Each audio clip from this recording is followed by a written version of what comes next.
प्रभु का धन्यवाद हो कि प्रभु फिर से एक दिन दिया है और इस महामारी से प्रभु हमें बचा के सुरक्षित रखा है और दिन भर हमें हर एक बातों में हमारी सहायता की है। इसलिए प्रभु कोटि कोटि धन्यवाद करते हैं। इस समय हम लोग आइए एक साथ मिल करके हम लोग प्रभु का कुछ वचन को हम लोग देखेंगे। आज वचन में प्रभु हमें क्या बताना चाहता है। हम पहला इतिहास उसका 4 अध्याय और 9 से 10 पद। पहला इतिहास उसका 4 अध्याय 9 और 10 पद से इस प्रकार लिखा हुआ है। याबेस अपने भाइयों से अधिक प्रतिष्ठित हुआ और उसकी माता ने यह कहकर उसका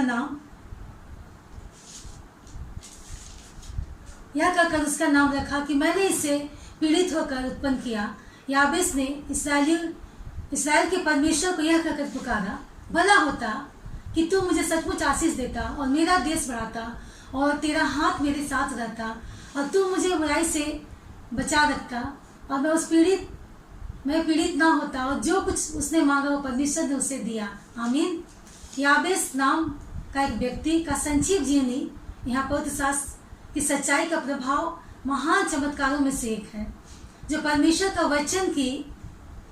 का वचन हमें दिया है उससे संबंधित है।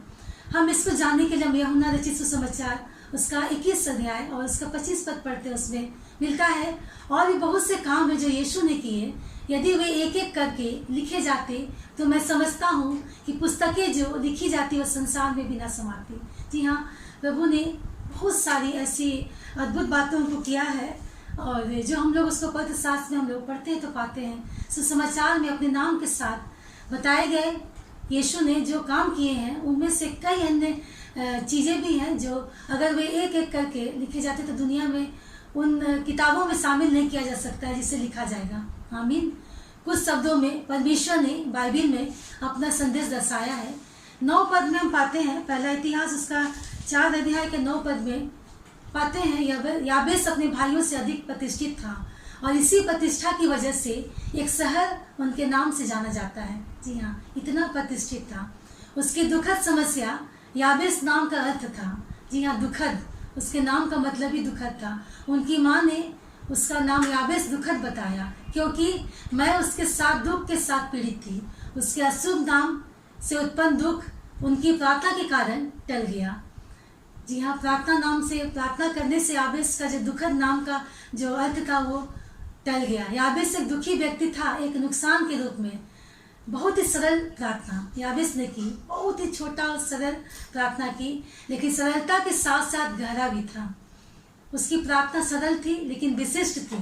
यहाँ इस प्रार्थना में हम 4 बातों को हम देखते हैं। पहला अनुग्रह, दूसरा विकास, तीसरा मार्गदर्शन और चौथा संरक्षता। हम पहला राजा उसका 3रा अध्याय उसके 5 से 9 पद पढ़ते हैं। उसमें एक गिबोन नाम के व्यक्ति के बारे में इसमें बताया गया है। यहाँ लिखा हुआ है, गिबोन में यहोवा ने रात को सपन के द्वारा सुलेमान को दर्शन देकर के कहा, जो कुछ तू चाहे मैं तुझे दूं वह मांग।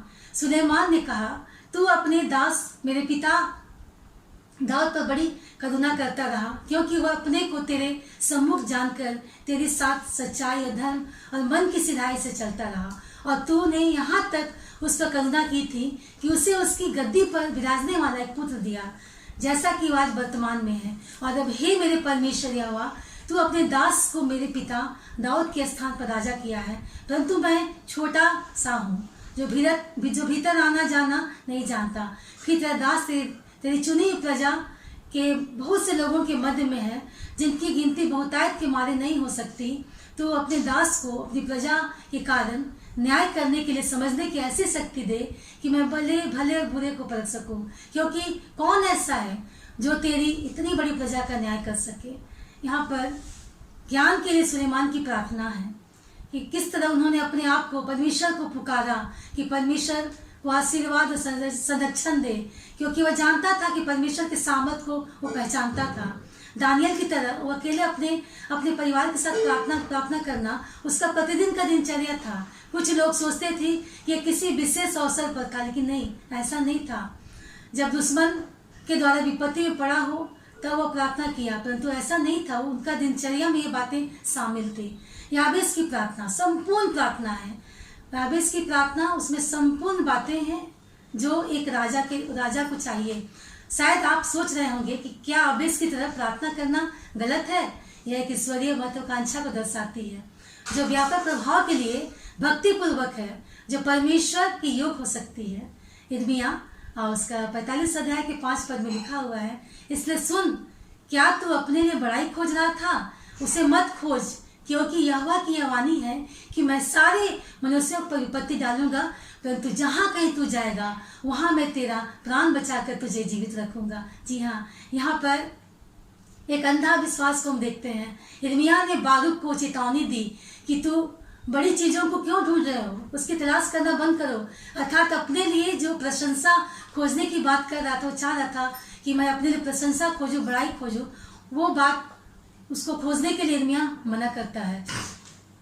भजन संहिता 71 अध्याय 16 पद में पढ़ते उसमें लिखा हुआ है, मैं यहोवा के पराक्रम के कामों का वर्णन करता हुआ आऊंगा, मैं केवल तेरे ही धर्म की चर्चा किया करूंगा। भजनकार यह कह रहा है कि मैं प्रभु की शक्ति में जीऊंगा और मैं तुम्हारी धार्मिकता का उल्लेख चर्चा करना चाहूंगा। जी हाँ, यह भजनकार हमें बता रहा है। यशायाह 54 अध्याय इसका 2 और 3 पद में इसमें लिखा हुआ है, अपने तंबू को चौड़ा कर और तेरे डेरे के पट लंबे किए जाए, हाथ मत रोक, रस्सियों को लंबी, खूंटों को ढीढ़ कर, क्योंकि तू दाहिने और बाएं फैलेगी और तेरा वंश जाति जाति का अधिकारी होगा और उजड़े हुए नगरों को फिर से बसाएगा। जी हाँ, यहाँ अपने तंबू को चौड़ा करने के विषय में बता रहा था। हम लोग को प्रभु के संगति को छोटा नहीं पर उसका दायरा को बढ़ाना है प्रभु के संगति में, क्योंकि प्रभु चाहता है कि वो हमें बहुतायत से आशीष दे, परमेश्वर के लिए महान चीज़ों का प्रयास करें और परमेश्वर के महान चीज़ों का उम्मीद भी करें। जी हाँ, उसके लिए हम महान चीज़ों को करें और परमेश्वर से उम्मीद भी करें कि मुझे हमेशा से याबेस की तरह सरल प्रार्थना मुझे बहुत पसंद है। जी हाँ, ये छोटा सा प्रार्थना है, बहुत छोटा, 1 लाइन का प्रार्थना है, उसमें ज़्यादा शब्द नहीं है और ये मुझे मेरा पसंदीदा प्रार्थना में से एक है।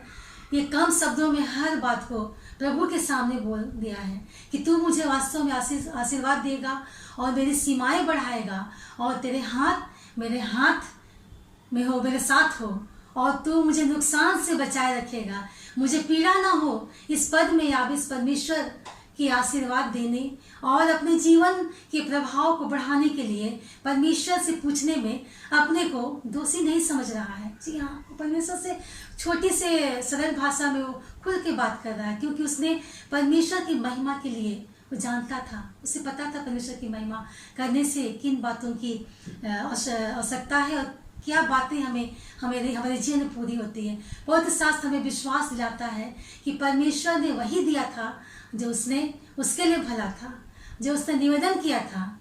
हम उत्पत्ति 12 अध्याय इसका 2 और 3 पद पाते हैं, उसमें लिखा हुआ है कि मैं तुझसे एक बड़ी जाति बनाऊंगा। जी हाँ, यहाँ अब्राहम के विषय में बोला जा रहा है यहाँ पर वचन में, और तुझे आशीष दूंगा और जो तेरा नाम महान करूंगा, तू आशीष का मूल होगा और जो तुझे आशीर्वाद दे उन्हें मैं आशीष दूंगा और जो तुझे कोसे उससे मैं श्राप दूंगा और भूमंडल के सारे कुल तेरे द्वारा आशीष पाएंगे। जी हाँ, अब्राहम के बारे में हम लोग जानते हैं कि वो परमेश्वर का बड़ा ही विश्वासी व्यक्ति था और परमेश्वर पर उसका विश्वास अटल था। याबेस की तरह अब्राहम को भी आध्यात्मिक अधिकार था, उसको भी अधिकार था, उसे एक आशीर्वादित किया गया। परमेश्वर अब्राहम से कहता है कि मैं तुम्हें एक महान राष्ट्र बनाऊंगा और आप एक आशीर्वाद होंगे और उन लोगों को आशीष दूंगा जो तुझे आशीष देंगे और मैं उसे श्राप दूंगा जो तुझे श्राप देंगे। जी हाँ, याबेस की कहानी आज भी विश्वासियों को प्रोत्साहित करती है, जो जानते हैं इस प्रार्थना के बारे में, उसे ये प्रार्थना, छोटी सी प्रार्थना, सरल प्रार्थना, विशिष्ट प्रार्थना उन्हें प्रोत्साहित करती है। परिस्थितियाँ हमारे जीवन को बर्बाद कर सकती है, लेकिन परमेश्वर उन परिस्थितियों में हमें निकालने में सक्षम है। जी हाँ, परमेश्वर सक्षम है, परमेश्वर हमसे प्यार करता है और वह प्यार कल और आज और भविष्य में एक समान है, कभी बदलता नहीं उसका प्यार। परमेश्वर हमेशा हमारे साथ है, वो हम हमारी विपत्ति को भी सह लेते हैं। परमेश्वर अगर हमारे साथ है तो सारी विपत्ति भी हम सह लेते हैं, उस विजय को भी प्राप्त कर लेते हैं जिसकी प्रभु की प्रेम की अद्भुत योजना बनती है। जी हाँ, विपत्ति भी हमें सहने में शामत मिलती है और वो प्रभु का प्रेम का एक योजना हमारे लिए बनती है। पहला कुरिन्थी उसका पहला अध्याय का 26-31 पद में उसमें लिखा हुआ है, भाइयों अपने बुलाए जाने को सोचो कि ना शरीर के अनुसार, ना ज्ञानवान और ना बहुत सामर्थ्य और ना बहुत कुलीन बुलाए गए, परंतु परमेश्वर ने जगत के मूर्खों को चुन लिया है। जी हाँ, परमेश्वर ने जगत के मूर्खों को चुन लिया है कि बलवानों को लज्जित करे, और परमेश्वर ने जगत के नीचों, जी हाँ, नीचों और तुच्छों को, वरन जो भी है नहीं, उनको परमेश्वर चुन लिया है कि उन्हें जो है व्यर्थ ठहराए, ताकि कोई प्राणी परमेश्वर के सामने घमंड ना करने पाए। जी हाँ, कोई भी तुच्छ लोग और जो निर्बुद्धि है, जी हाँ, जिन्हें बुद्धि, उन्हें लगता है कि उनके पास बुद्धि नहीं है, परमेश्वर ऐसे लोगों को चुनता है। तुम मसीह यीशु में जो हो, परमेश्वर की ओर से हमारे लिए ज्ञान ठहरा था, धर्म और पवित्रता और छुटकारा, ताकि जैसा लिखा है वैसा ही हो। जो घमंड करे वो प्रभु में घमंड करे। जी हाँ, हम घमंड करें तो प्रभु में घमंड करें। आप अपनी बुलाहट को सोचिए कि शरीर के अनुसार बहुत बुद्धिमान नहीं, परंतु शक्तिशाली नहीं, परंतु बहुत महान भी नहीं, लेकिन वचन हमें बताता है कि परमेश्वर बुद्धिमानों को लज्जित करने के लिए दुनिया के मूर्खतापूर्ण चीजों को चुन लिया है, ताकि उन्हें शर्मिंदा किया जा सके। जो ताकतवर है, जो हमारे लिए परमेश्वर से धर्म और पवित्रता और ज्ञान प्राप्त करते हैं, जैसा लिखा है, जो महिमा करते हैं उन्हें प्रभु महिमा देता है। जी हाँ, आज हम लोग इस छोटे से प्रार्थना के द्वारा, याबेस की प्रार्थना, जी हाँ, बहुत महत्वपूर्ण प्रार्थना, जो सरल भाषा में और एक विशिष्ट प्रार्थना थी, और उसमें जितने भी शब्द बोले गए थे उसकी गहराई को हमने देखा और जाना कि याबेस को परमेश्वर ने सचमुच वो सारी बातें पूरी की जो उन्होंने अपने प्रार्थना निवेदन के द्वारा मांगा था। जी हाँ, आज हम भी याबेस की तरह पूरी तरह से प्रभु पर भरोसा करें और उसे हम मांगे, उनसे बात करें, उनके लिए हम तंबू को चौड़े करें, ताकि प्रभु के लिए हम अच्छी बातों को सोचें, एक महान प्रयास करें, ताकि हमें प्रभु उन सारी बातों को जो चाहता है कि हमें चाहिए, तो प्रभु हमें उसे अवश्य देगा। तो धन्यवाद करते हैं कि प्रभु ने अद्भुत याबेस की प्रार्थना के रूप में हमने देखा कि पवित्र शास्त्र का सबसे छोटा प्रार्थना, सरल और गहरा प्रार्थना, विशिष्ट प्रार्थना। तो प्रभु को धन्यवाद करते हैं सुंदर वचन के लिए। आइए हम लोग प्रार्थना करें। धन्यवाद करते हैं प्रभु जी की आज का सुंदर दिन तूने दिया। प्रभु जी के हम सारे अपने प्रियों के साथ पिता परमेश्वर इस समय को व्यतीत करने पाए। पिता परमेश्वर, जितने लोग प्रभु जी हमारे साथ इस लाइव प्रसारण में प्रभु जी हमारे साथ जुड़े हैं प्रभु जी, और जितने लोगों ने प्रभु जी इसको देखा है और देखेंगे प्रभु जी, सबके साथ हो रहे प्रभु जी, सबको अद्भुत आशीष से भर दे पिता परमेश्वर। हाँ प्रभु जी, वो बहुत छोटा सा प्रार्थना था, याबेस की प्रार्थना, वो सरल था प्रभु जी और कम शब्दों का था, परंतु प्रभु जी एक विशिष्ट प्रार्थना थी। उसमें प्रभु जी वो विशिष्टता थी प्रभु जी जो तुझे भाग गई पिता परमेश्वर, होने दे प्रभु जी कि सारे गुण प्रभु जी हमारे जीवन में भी तू डाल, और जितने लोग प्रभु जी इसको देखते हैं प्रभु जी, तो सबके जीवन में ये गुण को डाल प्रभु जी, कि वे अपने तंबू को चौड़ा करे प्रभु जी तेरे लिए पिता परमेश्वर, ताकि वो आशीषें तो उनके जीवन में प्रभु जी भर भर के देने वाला होने पाए प्रभु जी। पिता परमेश्वर, इस समय प्रभु जी अपने देश को तेरे हाथ में सौंपते प्रभु जी, तो इस देश में प्रभु जी जितने भी महामारी का प्रकोप प्रभु जी हर एक लोगों के जीवन में है, तो सबको दूर कर दे पिता परमेश्वर, और प्रभु जी होने दे कि हम पूरी तरह से प्रभु जी एक स्वच्छ भारत में, स्वतंत्र भारत में प्रभु जी हम अपने जीवन को जीने पाए पिता परमेश्वर। हर एक लोगों को, देशवासियों को तेरे हाथों में सौंपते कि सबके जीवन को तो आशीष में बना प्रभु जी। जबकि प्रभु जी रात्रि आ चुकी है प्रभु जी, अपने दूतों का बाड़ा बांध कि प्रभु जी एक अच्छी मीठी नींद दे प्रभु जी, और तू हमसे बातचीत कर कि तू प्रभु जी हमारे जीवन के लिए क्या चाहता है, उसी के अनुसार प्रभु जी अपने जीवन को हम आगे बढ़ाने पाए। धन्यवाद करते प्रभु जी, तूने हर एक प्रार्थना निवेदन को सुना है। धन्यवाद के साथ प्रार्थना को मांगते हैं, आमीन आमीन।